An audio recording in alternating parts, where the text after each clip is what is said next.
This is a strategic scenario. Based on publicly available U.S. intelligence community capabilities, Iranian concealment doctrine, and satellite imagery analysis, this video reconstructs how a single overhead photograph could expose one of the most dangerous concealment operations of the modern era. One mosque, one analyst, 17 seconds. In this scenario, a 31-year-old satellite imagery analyst at the National Reconnaissance Office is scanning routine overhead photography of Bandar Abbas, Iran. It is 11:47 in the morning at the NRO facility in Chantilly, Virginia. He has been at his desk for 4 hours.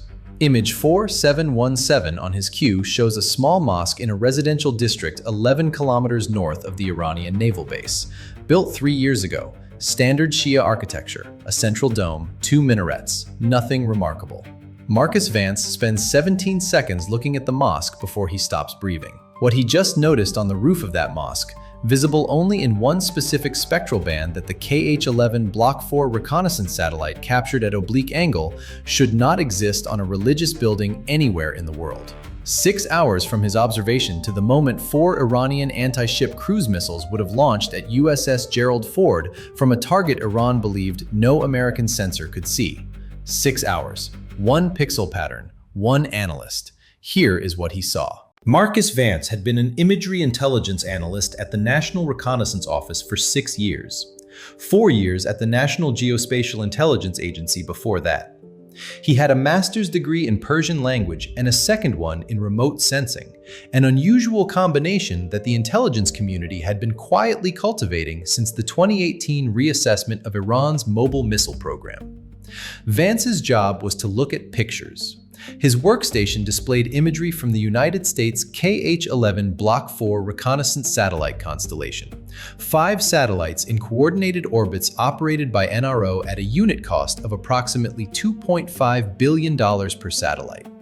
KH-11s carry electro-optical sensors capable of resolving objects under 15 centimeters in size from orbital altitude.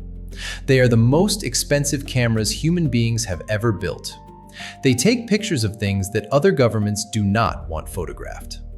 Vance's task that morning was unremarkable. The Strait of Hormuz region was on a 12-hour collection cycle following recent Iranian naval activity.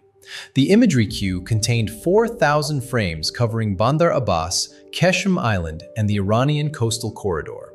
Standard pattern analysis. Look for changes from the previous collection. Flag anomalies. Move on. Image 4717 was the 423rd frame Vance had reviewed that morning. The mosque had been on the NRO database for 31 months. It had been imaged 17 times during that period. 6 different analysts had reviewed those images. 2 of them had flagged the building as religious infrastructure, routine, and moved on. 4 had not flagged it at all. Vance was the 7th analyst to look at it. He was the first one to look at the roof in the short-wave infrared band. Reconnaissance satellites do not see what the human eye sees. The KH-11 Block 4 captures imagery across multiple spectral bands simultaneously: visible light, near-infrared, short-wave infrared, and synthetic aperture radar. Each band reveals different information about the surface below.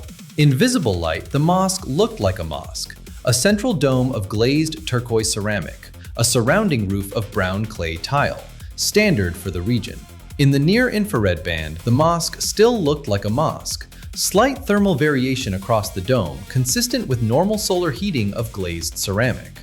In the shortwave infrared band, the spectral region that distinguishes materials by their chemical composition, the dome did not look like ceramic. It looked like something else entirely. Glazed religious ceramic produces a specific shortwave infrared signature: high reflectance in the 1.3 to 1.6 micrometer range, low reflectance above 2.0 micrometers, with a characteristic absorption notch at 1.9 micrometers from the water content trapped in the glaze. The dome of the Bandar Abbas Mosque produced a different signature: high reflectance across the entire shortwave infrared spectrum, no absorption notch, no water content. The dome was not ceramic. Vance ran the spectral signature through the NRO Material Identification Database. The system returned 3 possible matches: aluminum-magnesium alloy, composite radar-absorbent material, fiberglass reinforced polymer with metallic backing. Each of those three materials shared one common characteristic. They were optically transparent or semi-transparent to specific radio frequencies, including the X-band radar frequencies used by American Carrier Strike Group air defense radars. The dome was not built to look like ceramic from above. It was built to disappear from radar. Here is what Marcus Vance actually saw, and why 6 previous analysts had missed it. 3 spectral views of the same mosque dome. View 1, visible light, standard photograph. Turquoise glazed ceramic dome, indistinguishable from any other religious building in southern Iran. View 2, near infrared band, slight heat variation visible, consistent with solar heating of ceramic material, still appears normal. View 3, shortwave infrared band. This is where the deception breaks. The dome produces uniform high reflectance with no characteristic ceramic absorption notch at 1.9 micrometers. The signature does not match ceramic, glass, stone, brick, or any standard religious construction material. It matches 3 engineered materials, all of them developed for one purpose: concealment from radar detection. 6 analysts looked at this mosque in visible light. They saw a mosque. The KH-11 Block 4 captured shortwave infrared simultaneously, but shortwave infrared review was not part of the standard mosque review protocol. Vance ran the SWIR check because he had been trained on Persian language Iranian construction code documents. He knew Iranian engineers had specifically referenced radar-absorbent materials in unclassified academic publications since 2019. He looked for what others were not trained to look for. A radar-transparent dome serves one purpose: to hide what is underneath it from radar detection.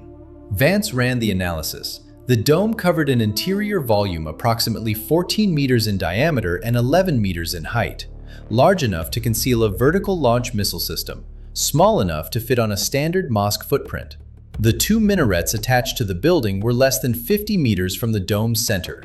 In Iranian military architecture, that placement is consistent with the standard separation distance between a vertical launch cell and an associated fire control radar antenna. Vance ran another check. The dome's radar transparency made it invisible to detection from above.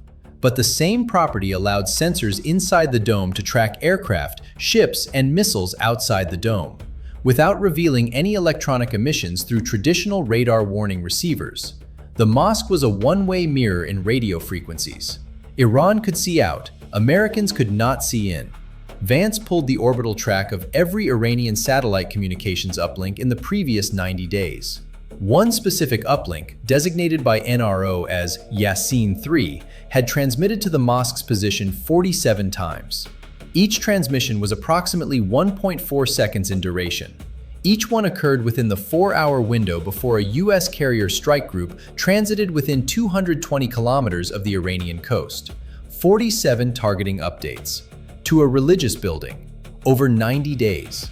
At 13:11, 1 hour and 24 minutes after Vance opened image 4717, he transmitted his analysis to the NRO duty officer. The duty officer transmitted it to NGA. NGA transmitted it to Central Command. Central Command transmitted it to USS Gerald Ford's commanding officer at 1439. USS Gerald Ford had been on a transit course that would take her within 187 kilometers of the mosque at 1742 that afternoon. She altered course at 1451. Vance did not stop at one mosque. He pulled every Iranian religious construction project completed in the previous 5 years within 75 kilometers of the Strait of Hormuz coastline. The database returned 41 candidates. He ran each one through the same SWIR analysis. 11 of them matched. 11 mosques. Each one built between 2021 and 2025. Each one with a dome that did not produce a normal ceramic spectral signature. Each one with 2 minarets positioned exactly 47 to 53 meters from the dome's center. Each one within line of sight of either the Strait of Hormuz transit channel, the U.S. naval support activity in Bahrain, or the Al Udeid Air Base in Qatar. Each one with a corresponding Yasin 3 satellite uplink history.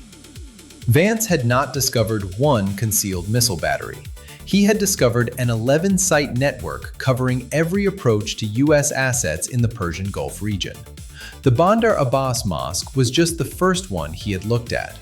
The total estimated weapons capacity, 44 anti-ship cruise missiles, distributed across 11 launch positions, all of them invisible to standard radar surveillance, all of them targetable through a satellite uplink that took 1.4 seconds to transmit. Iran had not built a missile battery. Iran had built a missile system designed to be impossible to find from the air. The system had been operational for at least 47 days. 47 days during which USS Gerald Ford and her strike group had transited within firing envelope of one or more of those launch positions 7 separate times. None of those transits had been protected. None of those transits had needed to be protected, because nobody had known the system existed. Here is the network Marcus Vance uncovered in the 4 hours after his first detection. 11 mosques, all built in the previous 4 years, all within 75 kilometers of the Strait of Hormuz, all with dome materials that do not match standard religious ceramic, all with minaret separations consistent with vertical launch and fire control antenna placement. Plotted on a chart, the 11 mosques formed a precise coverage envelope. Mosque 1 covered the northern strait approach. Mosques 2 through 4 covered the Bahrain Naval Support Area. Mosques 5 and 6 covered Al Udeid Air Base in Qatar. Mosques 7 through 9 covered the southern Gulf shipping lanes. Mosques 10 and 11 covered the Gulf of Oman entrance. Every American military asset within 220 kilometers of the Iranian coast was inside the firing envelope of at least 3 launch positions. 44 anti-ship cruise missiles, 11 launch sites, 1 satellite uplink controlling all of them. The operation had been running for 47 days when Vance opened image 4717.